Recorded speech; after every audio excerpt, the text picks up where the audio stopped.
네, 오늘 저희와 함께 유니드라는 기업에 대해 좀 깊게 파헤쳐 보겠습니다. 제공해 주신 증권사 리포트들을 쭉 보니까요. 투자 관점에서 이 기업의 가능성, 또 주의할 점 이런 것들이 보이더라고요. 어떤 점들을 좀 눈여겨봐야 할지 같이 한번 살펴보시죠. 네, 좋습니다. 일단 유니드가 뭐 하는 회사인지 이걸 좀 알아야겠죠? 간만히 말하면 화학 기업이고요. 특히 그 칼륨 계열 제품들, 여기에 강점이 있는 회사입니다. 아, 맞아요. 수산화칼륨, 탄산칼륨 이런 거요. 이게 쓰이는 곳이 정말 많더라고요. 녹음용 비료부터 시작해서 반도체 세정, 태양광 웨이퍼 식각, 심지어 식품이나 제약까지. 네, 그렇죠. 그러니까 굉장히 전방 산업이 다양한 거죠. 매출은 이제 국내에서도 나오고 해외, 특히 중국 쪽에서도 꽤 발생하고요. 음, 그래서 오늘 저희가 할 일은 이 리포트들을 바탕으로 해서 유니드 투자의 좀 긍정적인 면, 또 반대로 신중해야 할 부분, 이걸 좀 균형 있게 보려는 겁니다. 네, 좋습니다. 일단 긍정적인 부분부터 좀 볼까요? 최근 실적이 상당히 좋았어요. 25년 1분기 영업이익이 287억 원. 이게 시장 기대치가 한 224억 원이었는데 이걸 28%나 넘었더라고요. 네, 맞아요. 실적이 아주 잘 나왔죠. 몇 가지 이유가 같이 작용했는데요. 일단 전분기에 있었던 일회성 비용들, 정기 보수 비용이라던가 성과급 같은 거, 이게 이번 분기엔 없었고요. 아, 그게 빠졌군요. 네. 그리고 주력 제품인 수산화 관련 마진이 상당히 개선됐습니다. 이게 원료 가격 안정화랑 판가 인상이 같이 맞물리면서 QOQ로 21.6%나 좋아졌어요. 와, 21.6%요? 네. 게다가 운임, SCFI 지수 기준으로 해상 운임이 좀 내려오면서 운반비 같은 판관비 부담도 줄었고요. 판매량 자체도 전분기 대비 5% 정도 늘었습니다. 전반적으로 다 좋았죠. 그렇군요. 중국 법인 실적도 눈에 띄던데요. UHC, 이창 신규 공장 가동률이 올라간 게 크다고요? 네, 그것도 중요합니다. 중국 춘절 지나고 나서 염화칼륨 가격이 반등하고 또 판매 가격도 같이 올리면서 중국 법인 실적이 개설되는데 영향을 줬습니다. 아, 그래서 이런 흐름이면 2분기도 괜찮을 거다 이렇게 보고 있어요. 영업이익이 1분기보다 한 20%에서 많게는 36%까지 늘어난 345억에서 391억 정도 이렇게 예상을 하더라고요. 오, 2분기 전망도 상당히 밝네요. 네, 이제 성수기에 들어가니까 물량도 늘어날 거고 염화칼륨 강세도 계속될 것 같고 원가 측면에서도 운임이나 전기료 절감 효과가 좀 있을 거고 아까 말씀드린 중국 신규 공장 가동률도 계속 올라갈 테니까요. 실적 이야기도 흥미로운데 리포트들을 보면 약간 더 먼 미래, 탄소 포집 이야기도 좀 나오더라고요. 이게 또 뭔가요? 네, 그게 또 아주 재미있는 포인트인데요. 유니드가 만드는 칼륨계 제품들이 이산화탄소를 잘 흡수하는 성질이 있거든요.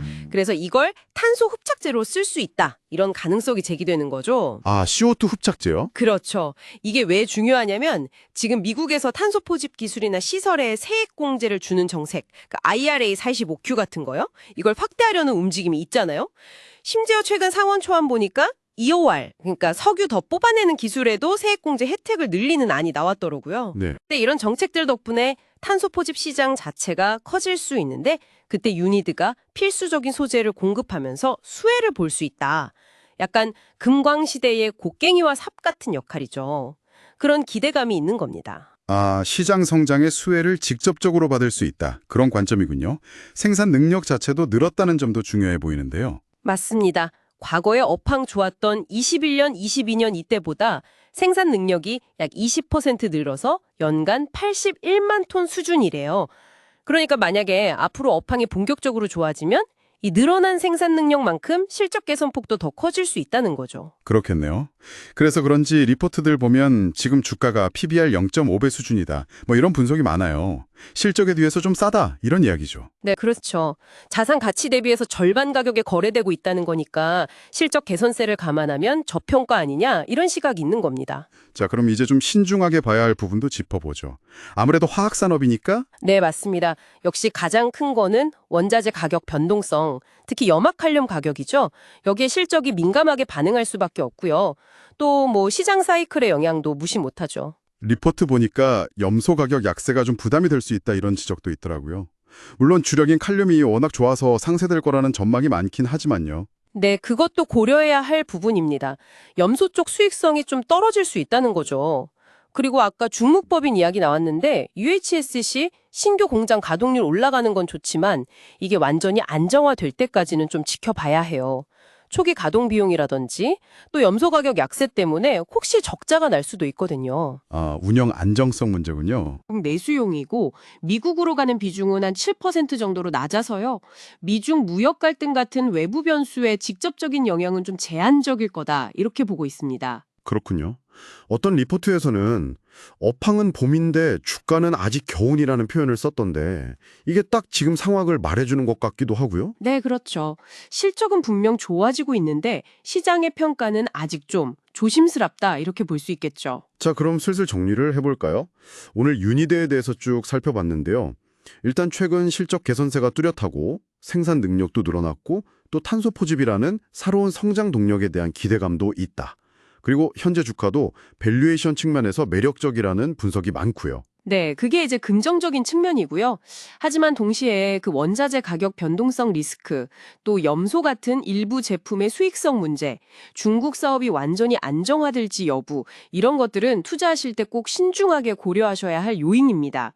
그리고 화학산업 자체의 주기성, 이것도 염두에 두셔야 하고요. 네, 균형 잡힌 시각이 중요하겠네요. 마지막으로 한 가지만 더 생각해 볼 점을 던져드리고 싶어요. 지금 분석들은 대부분 미국의 탄소 포집 정책, 그 IRA 45Q를 긍정적인 모멘텀으로 보고 있잖아요. 네. 근데 만약에 앞으로 미국의 어떤 정치 지형 변화라던가 에너지 정책 기조에 큰 변화가 생긴다면, 그래서 이 탄소 포집 지원 정책이 뭐 축소되거나 바뀐다면 이 성장 스토리는 또 어떻게 될까요? 이건 좀 장기적인 관점에서 계속 지켜봐야 할 중요한 변수가 될 수 있을 것 같습니다. 아, 정책 변화의 리스크군요. 그것까지 고려해야겠네요. 네. 오늘 저희 분석이 청취자 여러분의 현명한 판단에 조금이나마 도움이 되었기를 바랍니다.